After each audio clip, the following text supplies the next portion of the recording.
जब भी आप नया बाइक लेते हैं तो बहुत लोग आपको बताते होंगे बाइक स्लो चलाओ वरना इंजन सीज हो जाएगा या फिर इंजन बाद में कम परफॉर्मेंस या माइलेज देगा। तो क्या ये बात सही है? जी नहीं, ये बात 100% सही नहीं है। आप नए बाइक को भी स्पीड से चला सकते हैं पर उसका एक प्रॉपर तरीका होता है। अब ये जो मेथड है नए बाइक को चलाने की उसको कहते हैं इंजन ब्रेक इन या इंजन रन इन। तो इस वीडियो में हम लोग ये देखेंगे कि ये इंजन ब्रेक इन करना कैसे है और क्यों करना है, और साथ में मैं कुछ ऐसे पॉइंट्स भी बताऊंगा जो आपको नए बाइक लेने के बाद ध्यान में रखने हैं। बट वीडियो शुरू करने से पहले subscribe to the channel and hit the bell icon and also follow me on Instagram. Now let's gate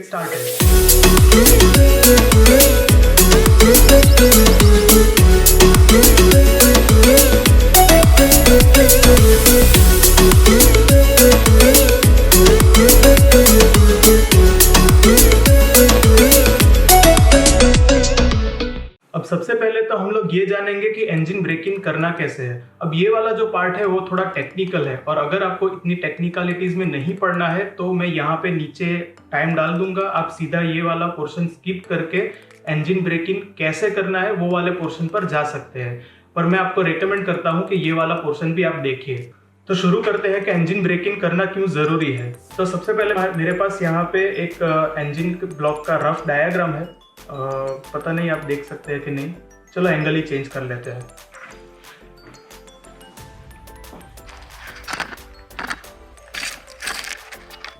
हाँ, अब ये एंगल सही है।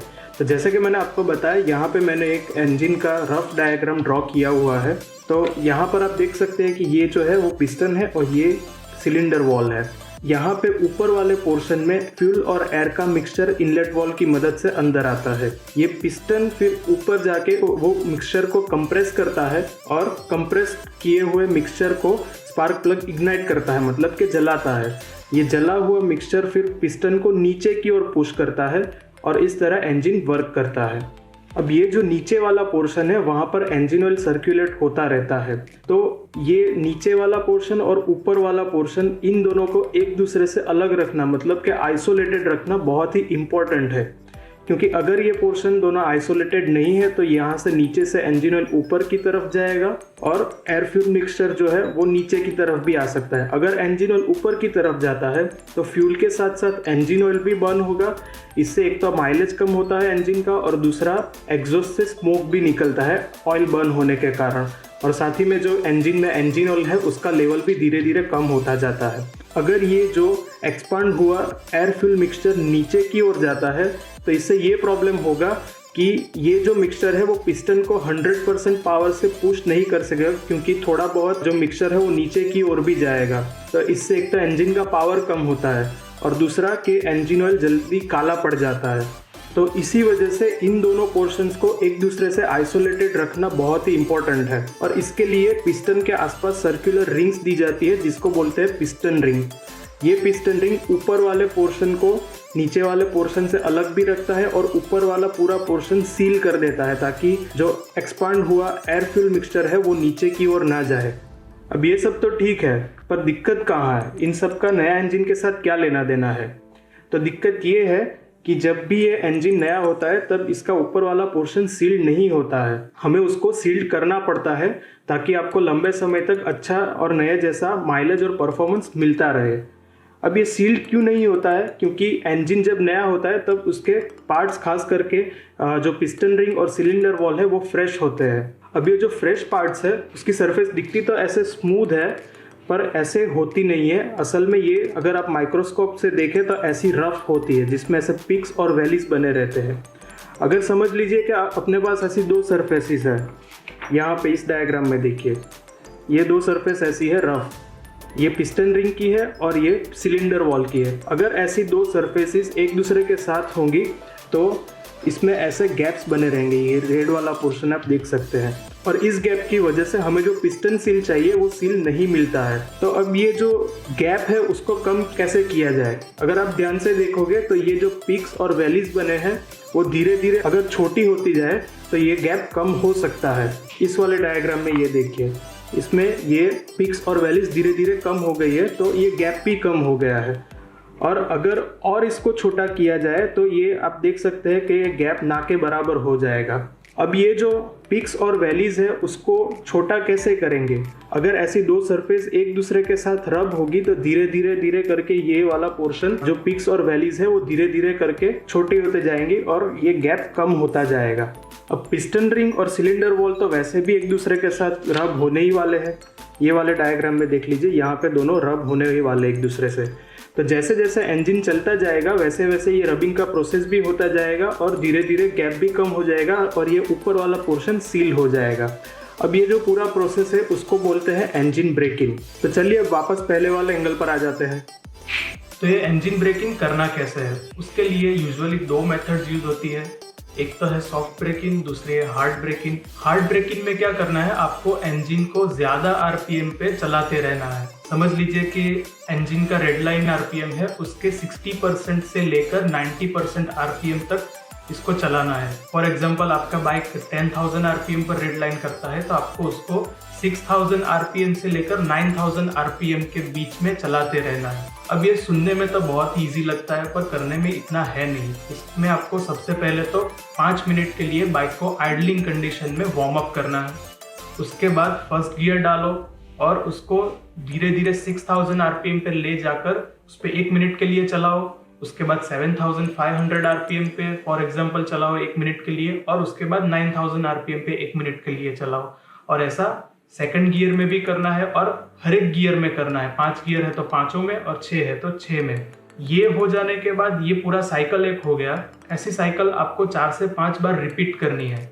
तो ये इंडियन कंडीशंस में तो पॉसिबल है नहीं, क्योंकि इस मेथड में आपको बाइक को कंटिन्यूअसली हाई स्पीड में चलाते रहना है। तो इंडियन रोड्स पे तो बार बार कुछ ना कुछ ऑब्स्टेकल्स आते ही रहते हैं, तो ये वाला मेथड से आपका ब्रेकिंग अच्छे से नहीं हो पाएगा और साथ ही में ये सेफ्टी के लिए भी इतना अच्छा नहीं है। ये मेथड अब यूज मोस्टली फॉरेन कंट्रीज में होता है और वो भी रेसिंग बाइक्स और बहुत ही हाई एंड जो कॉस्टली वाले स्पोर्ट्स बाइक होते हैं उनके इंजन के लिए होता है और वो भी कंट्रोल्ड एनवायरनमेंट में होता है, जैसे कि डायनो मशीन पे हो गए या फिर रेस ट्रैक पे। पर फिर भी अगर आप फुल्ली कॉन्फिडेंट है कि ये मेथड से आप ब्रेकिंग कर सकते हैं कैसे भी करके, तो आप कीजिए, कोई बड़ी प्रॉब्लम नहीं है। बस एक चीज़ का ध्यान रखना है कि ये ब्रेकिंग होने के बाद आपको तुरंत ही इंजन ऑयल चेंज कर देना है, भले ही बाइक 20 या 30 किलोमीटर ही क्यों ना चली हो। पर फिर भी मैं ये वाली मेथड रेकमेंड नहीं करता हूँ, क्योंकि इसका एक प्रॉब्लम है कि अगर आपके बाइक में छोटी सी भी मैन्युफैक्चरिंग डिफेक्ट है तो इस मेथड से आपने ब्रेकिंग अगर किया है तो इंजन को फायदा होने की जगह पे नुकसान ज्यादा हो जाएगा। अब दूसरी मेथड है सॉफ्ट ब्रेकिंग। ये वो मेथड है जो बहुत लोगों ने ऑलरेडी यूज की होगी और आपको यूजर मैनुअल में भी सजेस्ट की जाती है। तो जैसे कि आपने यूजर मैनुअल में देखा होगा, इसमें आपको एक स्पीड लिमिट दी जाती है जो बाइक के हर एक गियर में कौन सी टॉप स्पीड में आपको चलाना है वो सजेस्ट किया जाता है। जैसे कि मैं NS200 की बात करूं तो फर्स्ट 1000 किलोमीटर में 6 गियर में मैक्सिमम स्पीड आप 60 तक जा सकते हैं और उसके बाद जो 1000 से लेकर 2000 किलोमीटर तक आप 70 तक जा सकते हैं। तो ये ऐसा मेथड है जो काम तो करता है, ये 100% वर्क करता है, पर बहुत ही लंबा प्रोसीजर है। जैसे कि मैंने आपको बताया कि फर्स्ट 2000 किलोमीटर तक आपको ये मेथड फॉलो करते रहना है। तो अगर आप में पेशेंस है तो ये वाला मेथड यूज कीजिए, कोई दिक्कत नहीं आएगी।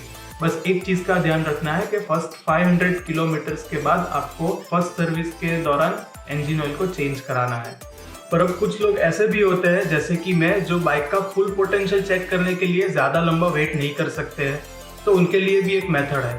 अब ये जो मेथड है वो मैं जब जर्मनी में मेरा मास्टर स्टडी कर रहा था तब मैंने वहां से सीखी है। अब जर्मनी के लोग इतने अपने कार और बाइक के लिए पर्टिकुलर होते हैं कि वो इंजन का ब्रेकिंग और खास करके बाइक का इंजन ब्रेकिंग बाहर सर्विस सेंटर में प्रोफेशनल्स के पास करवाते हैं। तो ये जो मेथड मैं आपको बताने जा रहा हूँ वो वही मेथड है जो ये प्रोफेशनल्स यूज करते हैं। अब इस मेथड में सबसे पहले तो आपको फर्स्ट 100 किलोमीटर तक सॉफ्ट ब्रेकिंग ही करना है। मतलब कि बाइक का जो रेड लाइन आरपीएम है उसके 40% आरपीएम तक ही आपको चलाना है। अब 100 किलोमीटर के बाद 100 से लेकर 250 किलोमीटर तक आप उसको 50% आरपीएम तक चला सकते हो। 250 किलोमीटर के बाद 500 किलोमीटर तक आप उसको 60% आरपीएम तक चला सकते हो। अब इस पीरियड में मतलब कि 250 से लेकर 500 किलोमीटर वाले पीरियड में आपको बाइक को 1 से 2 बार 80% आरपीएम तक भी ले जाना है। ऐसा करने से अगर सिंपल लैंग्वेज में बोलूँ तो इंजन खुलता है। अब 500 किलोमीटर्स पे आप अपना फर्स्ट सर्विस करवा लो। अब इस सर्विस में आपको कंपलसरी इंजन ऑयल चेंज करवाना है। 500 किलोमीटर्स के बाद आप 1000 किलोमीटर्स तक बाइक को 80% आरपीएम तक ले जा सकते हो। और इस पीरियड में 500 से लेकर 1000 किलोमीटर वाले पीरियड में आपको 3 से 4 बार बाइक को रेड लाइन भी करना है। तो 1000 किलोमीटर तक तो आपका बाइक का इंजन का ब्रेकिंग अच्छे से हो गया होगा। तो इस मेथड से आप इजीली इंजन ब्रेकिंग कर सकते हैं और 1000 किलोमीटर के बाद आप फ्रीली बाइक को एंजॉय कर सकते हैं। पर ड्यूरिंग द ब्रेकिंग आप तीनों में से कोई भी मेथड यूज कर लो, आपको कुछ चीजों का ध्यान रखना ही है। जैसे कि फर्स्ट है इंजन ऑयल। फर्स्ट मेथड में तो मैंने आपको बता दिया कि ब्रेकिंग के बाद तुरंत ही आप इंजन ऑयल चेंज करवा लो। और सेकंड और थर्ड मेथड में आपको 500 किलोमीटर्स पर फर्स्ट सर्विस पे चेंज कराना है। अब इससे पहले आपको कभी भी इंजन ऑयल चेंज नहीं करना है, क्योंकि मोस्ट ऑफ द मैन्युफैक्चरर्स नए बाइक्स में मिनरल ऑयल डाल के देते हैं। अब ये मिनरल ऑयल इतना स्मूथ नहीं होता है, इससे इंजन में ज़्यादा फ्रिक्शन रहता है, तो आपका ब्रेकिंग का प्रोसेस फास्ट हो जाएगा। अब फर्स्ट इंजन ऑयल निकालने के बाद उसके अंदर अगर हो सके तो वापस मिनरल ऑयल ही डलवाओ। और ये पॉसिबल नहीं है तो जो मैन्युफैक्चरर रिकमेंड करता है वो वाला इंजन ऑयल डलवाओ। पर कभी भी पहले 10,000 किलोमीटर तक fully synthetic engine oil use नहीं करना है। फुल्ली सिंथेटिक इंजन ऑयल काफ़ी स्मूथ होता है और इससे इंजन में काफ़ी कम फ्रिक्शन होता है। अब फैक्ट ये है कि तीनों में से कोई भी मेथड यूज कर लो, इस मेथड से 80 to 90% इंजन ब्रेकिंग ही होता है। बाकी का जो 10 से 20% इंजन ब्रेकिंग बाकी है वो 10,000 किलोमीटर तक होता रहता है। तो अगर आपने 10,000 किलोमीटर से पहले फुल्ली सिंथेटिक इंजन ऑयल डलवा दिया तो ये जो बाकी का 10-20% ब्रेकिंग बाकी है वो और भी लंबा हो जाएगा। 10,000 किलोमीटर की जगह पर 15 या 17,000 किलोमीटर पे कंप्लीट ब्रेकिंग हो पाएगा।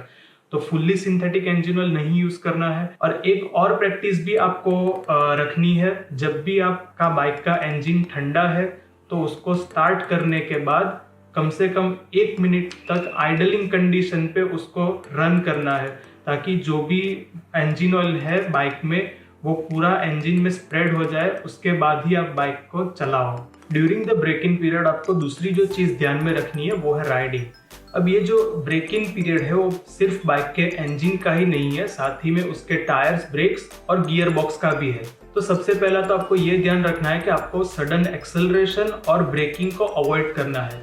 इससे एक तो इंजन और गियर बॉक्स पर नेगेटिव इफेक्ट नहीं आती है, और दूसरा अगर मैन्युफैक्चरिंग के दौरान बाइक में थोड़ा भी 19-20 वाला वेरिएशन रह गया है तो इस पार्ट्स का गलत वेयर एंड टेयर नहीं होगा। अब आपने नोटिस किया होगा कि जब भी आप नया बाइक चलाते हैं तो उसका ब्रेकिंग परफॉर्मेंस इतना अच्छा नहीं होता है। साथ ही में आपने ये भी नोटिस किया होगा कि टायर्स भी इतनी अच्छी ग्रिप प्रोवाइड नहीं करते। कुछ किलोमीटर के बाद ही ये ब्रेक्स और टायर्स फुल परफॉर्मेंस हमें देते हैं। तो इस तरह से देखा जाए तो नए बाइक पर सडन एक्सेलरेशन और ब्रेकिंग सेफ भी नहीं है।